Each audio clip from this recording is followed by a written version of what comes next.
Before, though, we talk about war with China, we need to understand a bit more of what's going on in Manchuria if we want to understand the Japanese Empire and if we want to understand the conflict between Chinese, Japanese, and Koreans.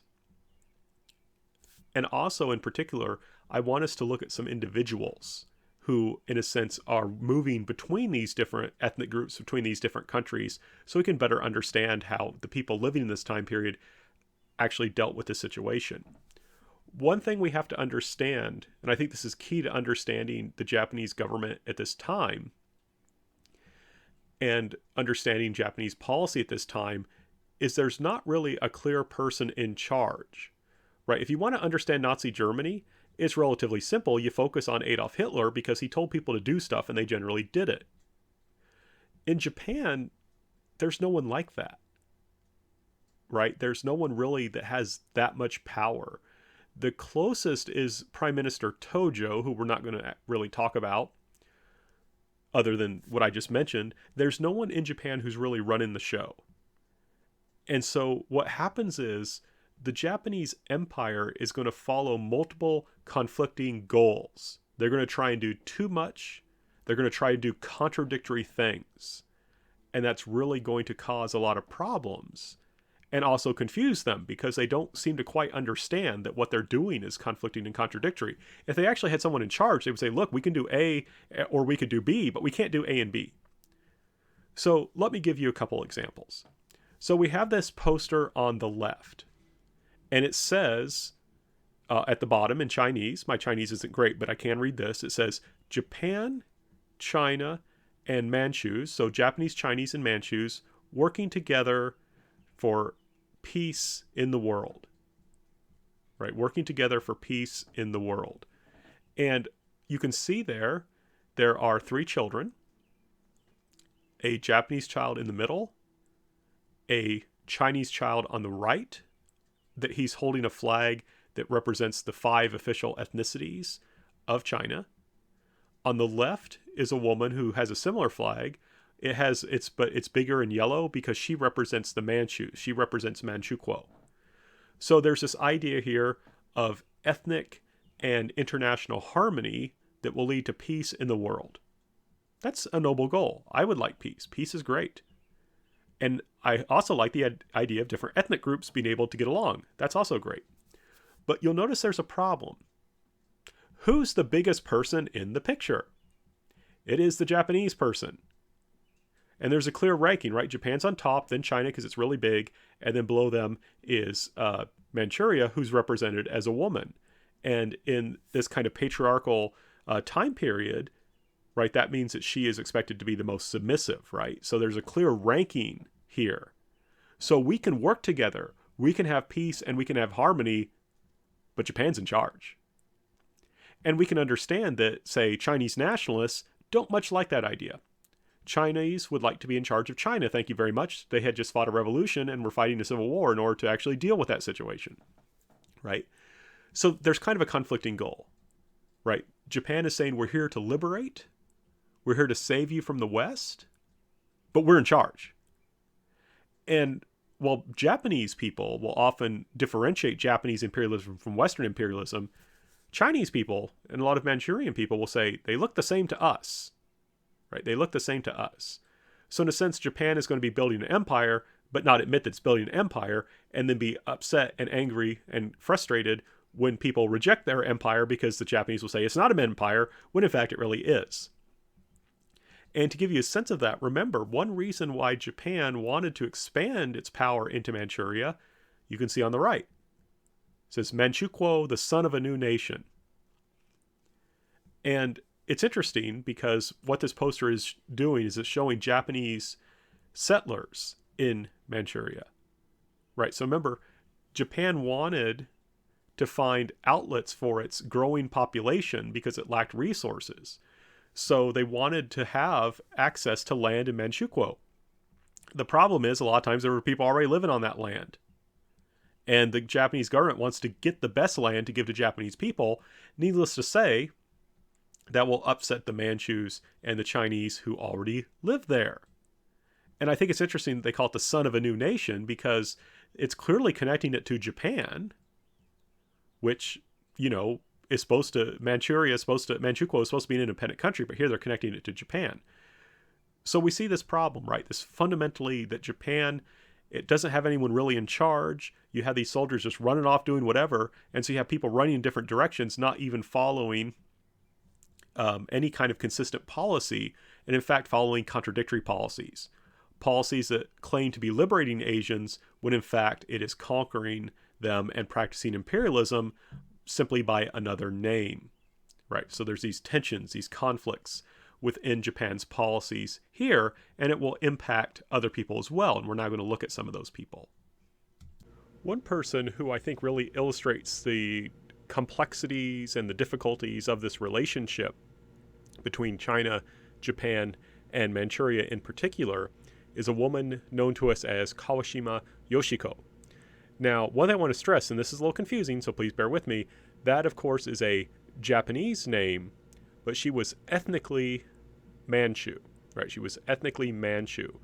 Her father was a member of basically the Manchu aristocracy, very high-ranking member of the Manchu aristocracy. He was a daughter of his fifth wife, and I don't mean that he had like a bunch of wives in a row. They were all at the same time, right?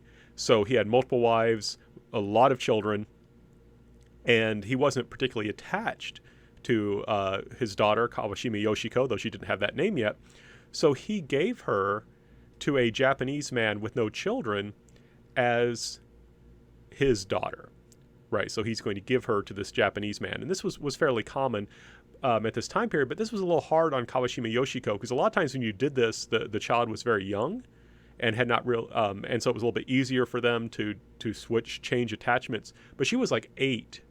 And she wasn't told that this was going to happen. They basically, according to her memoir, she was asleep one night and she was put on a boat while she was asleep and she woke up and the boat was halfway to Japan. But this Japanese man wanted to try and build a bridge between Manchuria and Japan. He was trying to develop this kind of harmony between them. And this member of the Manchu aristocracy shared that goal, right? As the Manchus became weaker, they looked to Japan as a possible ally to restore them to their old empire, right? And this goes to the whole reason why Puyi was willing to become the emperor, so-called, of Manchukuo, right? There's this dream of restoring the Qing Empire, and there's a belief that France can do it. And notice that Kawashima Yoshiko was born in 1907, so she was a very young child when the Manchu Empire actually fell. So there were many among the Manchus who believed that Japan would help to restore a Qing Empire. Right? There were many people who hoped that that would happen among the Manchus, and Kawashima Yoshiko would continue to hold that idea. And there were Japanese who were Pan-Asianists who wanted a united Asia against the West. They also hoped to build this kind of bridge between Manchuria and Japan. And that was to be her job, right? So she's going to be taught Japanese culture and has a Japanese name while maintaining the consciousness of Manchu identity, right? So she's going to be a very complex person because she's going to have multiple names. I'm just giving you Kawashima Yoshiko because that's what she's commonly known by. She has, in a sense, multiple identities because she's expected to be this bridge. And there's this political hope that the Japanese will help restore a Qing Empire. Now, there's a fundamental difference, though, in that the Japanese military who actually restores Puyi wants him to be a puppet. The Manchus actually want to rule, to actually be in charge. So there's going to be a fundamental difference between them. But before that difference appears, she will actually help the Japanese during the Manchurian incident, right? And later on, in attempts to kind of build up Manchukuo. So she will actively cooperate with Japan. For example, she will act as a spy, or we could say a military intelligence officer, gathering useful information for the Japanese government in its effort to establish, or I should say the Japanese military in its effort to establish Manchukuo. And one reason I like to talk about her, because she lets us talk about issues of gender and sexuality that normally in a course like this, which tends to focus on politics, isn't able to talk about. And so what's fascinating about Kawashima Yoshiko is that when she helps with this establishment of Manchuria as a so-called independent state, but really is a puppet state known as Manchukuo, she will actually command a military force, right? So she doesn't just act as a spy or military intelligence agent. She will dress in a male army uniform and actually command a military force of several thousand people. And so she has this very fascinating kind of, what can I say, gender identity perhaps. And it's difficult to kind of use terms we use now to talk about how people in the past thought about gender. So I'm going to focus on what she herself said and what she herself did. And this kind of feeds in this whole issue of how people are complex, right? And there's more to just politics. And in a sense, politics and gender and everything shape each other. So one thing that's really striking is that basically she had this kind of romantic relationship with a man that she was trying to pursue. Her family opposed it. They thought it was a bad thing to do. And she had a failed suicide attempt because of this, but she survived. And after this, she wrote in her journal, October 6, 1924, 9:45 p.m., "I bid farewell to womanhood forever." And she would often, in Japanese, use the term boku, which means I. But in Japanese, there's multiple words for I, and boku is one used by men. So it's a very masculine word. Women generally do not say boku. But she is going to use boku. She's the male pronoun for I. She's going to dress in male clothing, not simply military clothing, right? This isn't just kind of a stage act for her as a soldier. She starts adopting male clothing before this. Now, she states early on that she adopted men's dress to better fulfill her political role as a bridge between the Manchus and the Japanese, between Manchukuo and between Japan. That's the stated goal. And this is interesting because it shows to us how there is this very gendered understanding of politics in East Asia at this time, right? If you're a woman who wants to act in politics, you're supposed to act in a sense like a man because the politics is a male realm. If you're a woman who wants to be political, one way in a sense you do that is by cross-dressing, which is what she does, right? And she stresses this in her public pronouncements as solely political, but there seems to be something deeper than that, and it's very hard to understand perhaps what that deepness is because this is such a complex person. But one way you can kind of look at that, she had a very complex love life, right? The man, and it was a man that she first tried to have this romantic relationship with and who would, I believe, end up being her longtime lover. So she would maintain a relationship with this man despite problems later on. They maintained a relationship, this man, this woman, the woman being Kawashima Yoshiko, but she would also have other relationships with men, sexual relationships, which seems to be more, in a sense, a way of gaining their support. So she used sex as a way of maintaining political alliances with powerful men. She also had sexual relationships with women. And that's where it's questionable that she was simply adopting men's dress simply for political reasons, right? There may have been something else there. We just don't know because you don't have the same kind of gender terminology we might have today. And also because she has this political role, she has to be very careful about what she says and does publicly. But so this is a woman who is very, very complex in terms of her identity, in terms of her sexuality. And this just throws more complex nature of this time and these ethnic relations, right? So there's a lot going on here with Kawashima Yoshiko. Now, I'm going to introduce another woman known also by many names, and her name is Rico Don. We will talk more about her later. I just want to point out one thing that's fascinating is her Japanese name. Originally, her birth name was also Yoshiko. So Yoshiko, apparently a very popular name. And I'll talk more about her name, but this is a Japanese woman who is using a Chinese name, Rico Don. So we're now talking about a Japanese woman who used a Chinese-sounding name, and she knew Kawashima Yoshiko. And this is what Rico Don says about Kawashima Yoshiko. I did not quite understand the meaning of a woman in male attire, but I do know the extraordinary attractiveness and wicked beauty that drew people to her. The aura that surrounded her was an abandoned decadence that radiated from her diabolical charm. Right, so this is a very curious representation of Kawashima Yoshiko, because she's charming, she's beautiful, but she's dangerous, she's wicked, right? She's kind of challenging how people understand gender and how people understand the place of women. And again, it's fascinating because Kawashima Yoshiko could be so many things at once, right? That first picture I showed of you of her, that was her as a young woman. She was very feminine.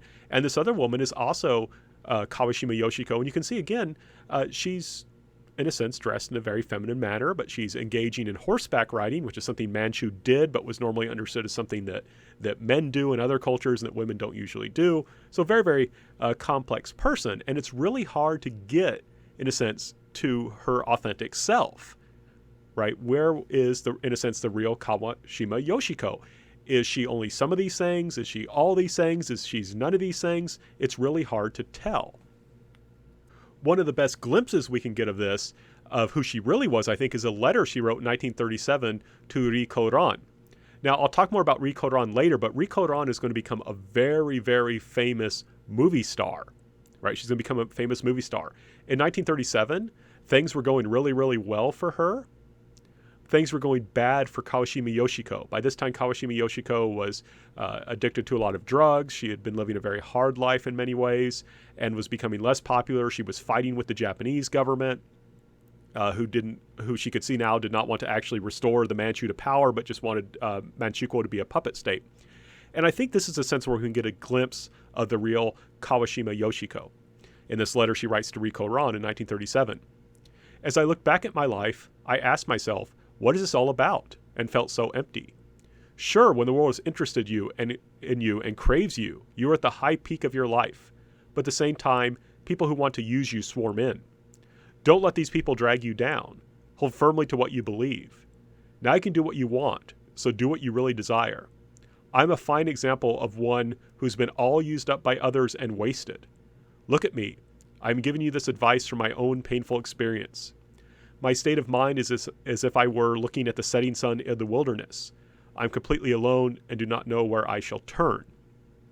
And I think in a sense that's where we can get a sense of who this Kawashima Yoshiko is as a person. And it's a person with a lot of pain. And that's one thing I wanted to do by looking at Kawashima Yoshiko's life, is she shows us these complex relations between Manchu and Japanese, and as we'll see shortly, and with the Chinese as well. And you can see this kind of ethnic conflict, these ethnic complexities piled on with just what it means to be a human being. In this case, a human being who's kind of trying to figure out where she stands in terms of gender and sexuality and things like that. And that she has this kind of psychological pain, right? And it's easy for me as a historian to say, well, this many people were killed, this many people became refugees or something like that. It's much harder to show the psychological hardships that people face because of these issues. And I think this is an example of that, right? Who's using her? Well, it's the Japanese government. And since the Manchu government in a certain extent. And when she's no longer needed, okay, you're just kind of off on your own. Now, unfortunately for poor Yoshiko, she was not the kind of person in a sense to retreat, to give up. And so rather than trying to go and say, okay, I'm just going to try and live a quiet life now, she constantly was trying to get back to China to do what she could to work for the good of the Manchu. And that still meant working with the Japanese, right? She still had this dream of a restored Manchu dynasty, a restored Qing dynasty in a sense.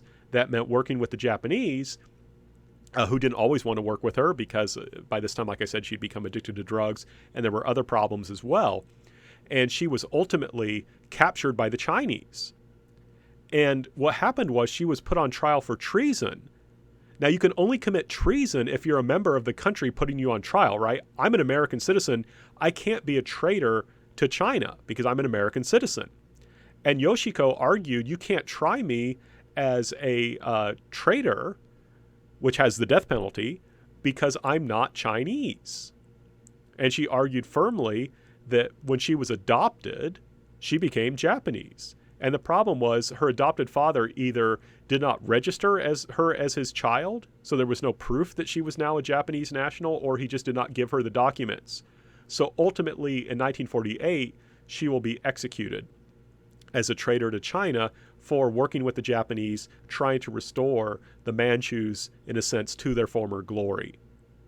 right? So you can see how this woman is caught both with these issues in terms of her personality, her sexuality, her gender, as well as these kind of ethnic conflicts and political conflicts, and how they all kind of move together and unfortunately lead, in a sense, to her death, her execution. Another example of these complexities is this woman, Rico Don. Rico Don was born to Japanese parents in Manchuria, right? So she's part of this Japanese immigrants. Her mother had actually started off in Korea and then ended up in Manchuria.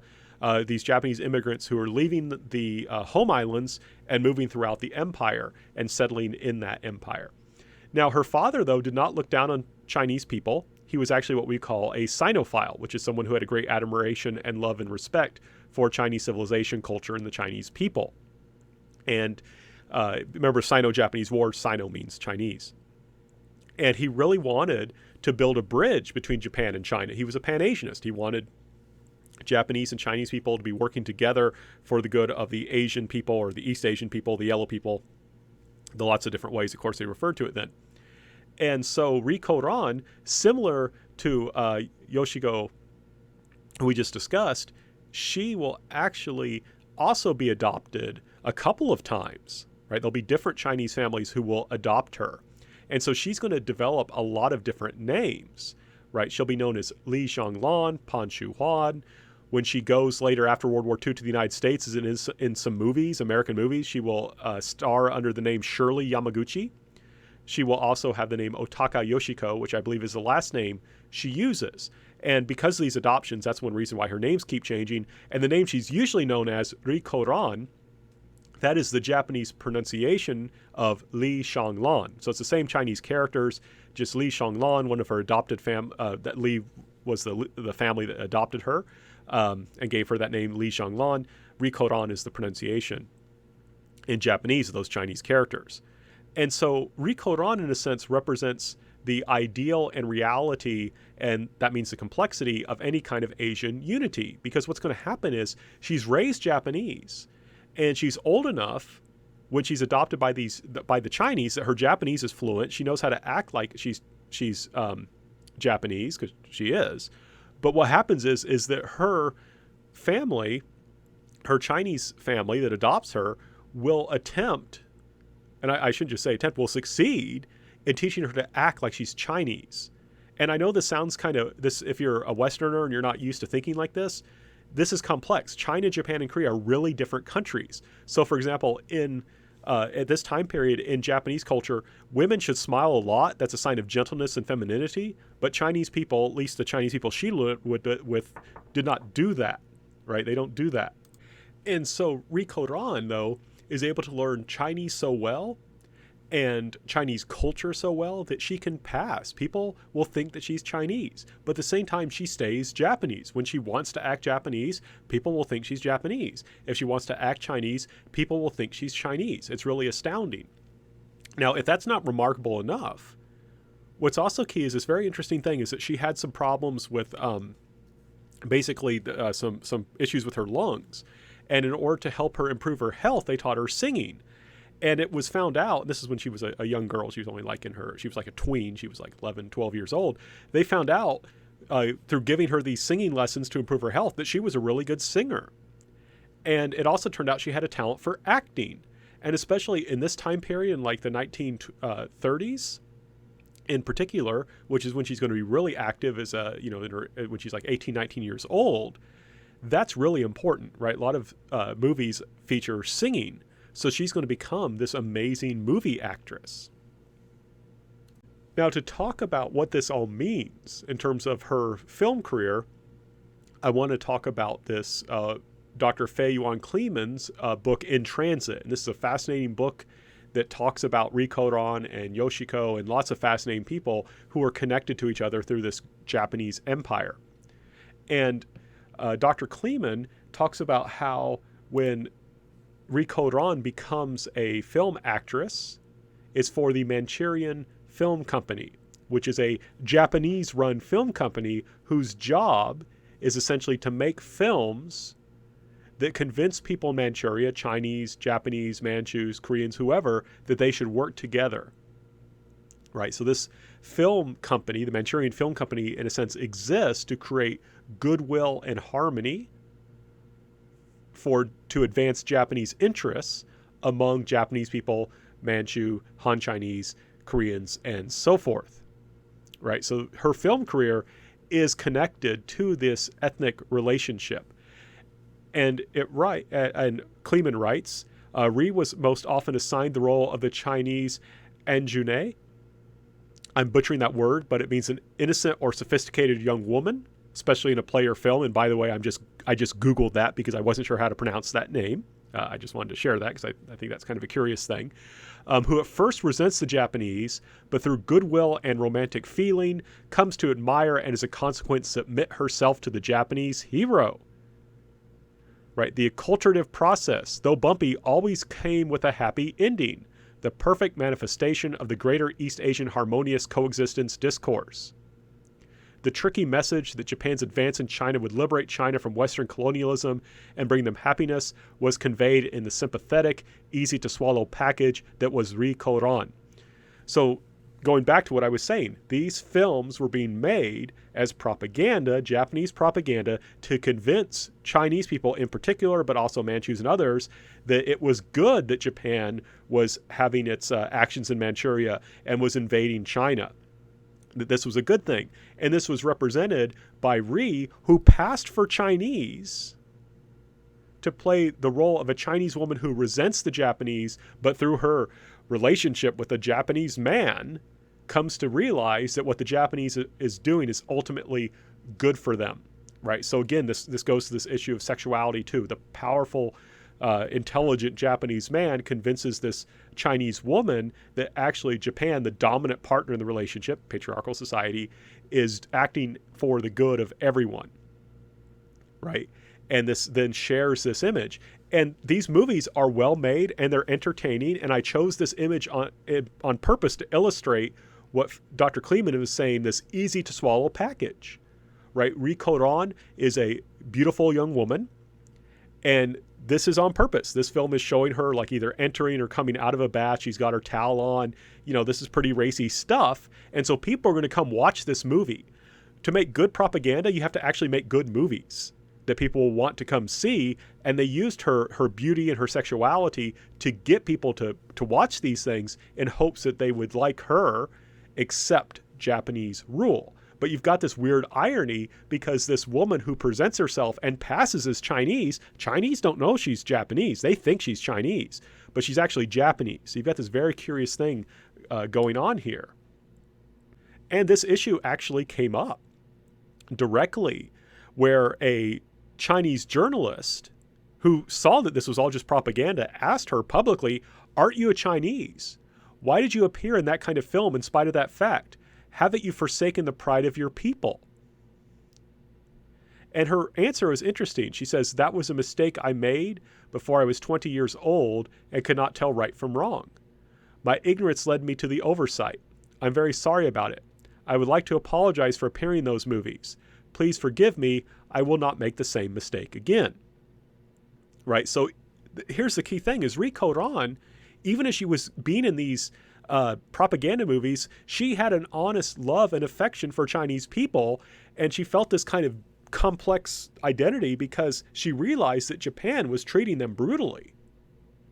Right? And she was exposed because she could pass as Chinese. Sometimes Japanese people would think she was Chinese and would be really racist to her. And she noticed that even in the Manchurian Film Company itself, Chinese actors were paid less.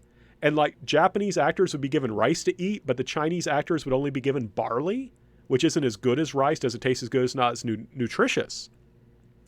So she was herself not racist. She wanted this real harmony between Japanese and Chinese people. And she felt the Chinese cause very deeply because she could pass as Chinese. And she understood them and knew that they were human beings that were equal to the Japanese. Right, so she felt this kind of frustration. Now, what makes her story, I think, kind of a happy story is in the end, she realizes this and kind of rejects this racist system.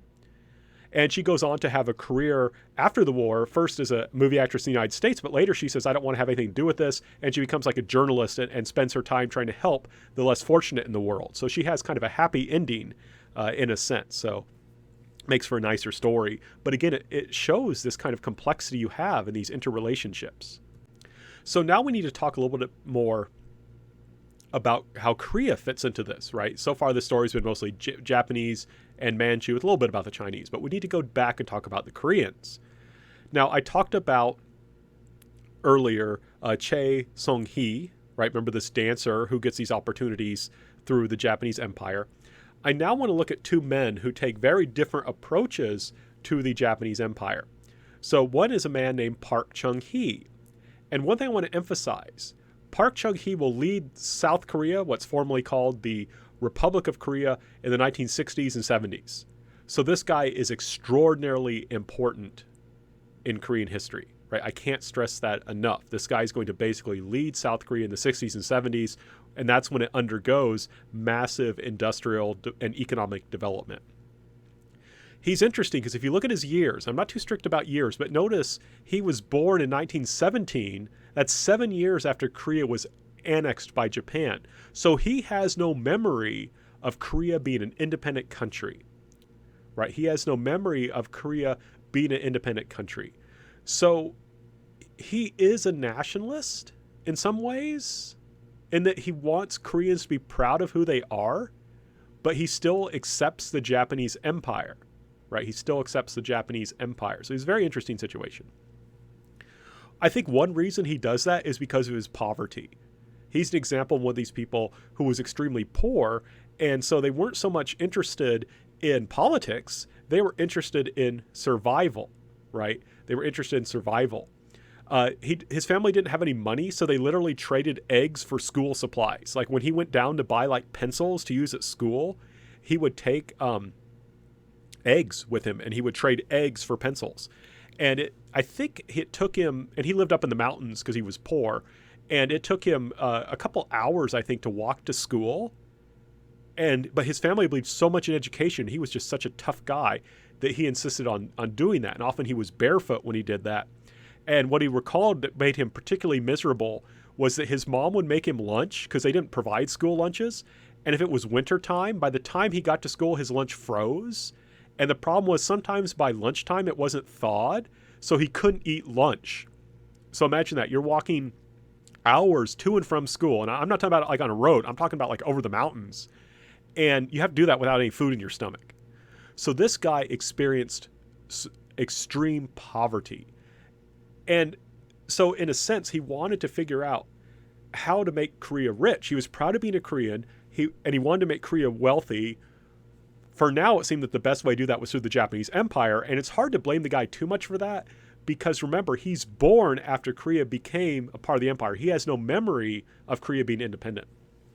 He started off as an elementary school teacher because he got that education, and he becomes he's a nationalist in a sense, right? Even though he sees Koreans as being part of the Japanese Empire and doesn't necessarily want independence at this state, he celebrates to his students Lee Sun-shin as a hero, right? Remember, Lee Sun-shin is that guy who's going to fight the Japanese as a naval commander during their invasion in the 1590s.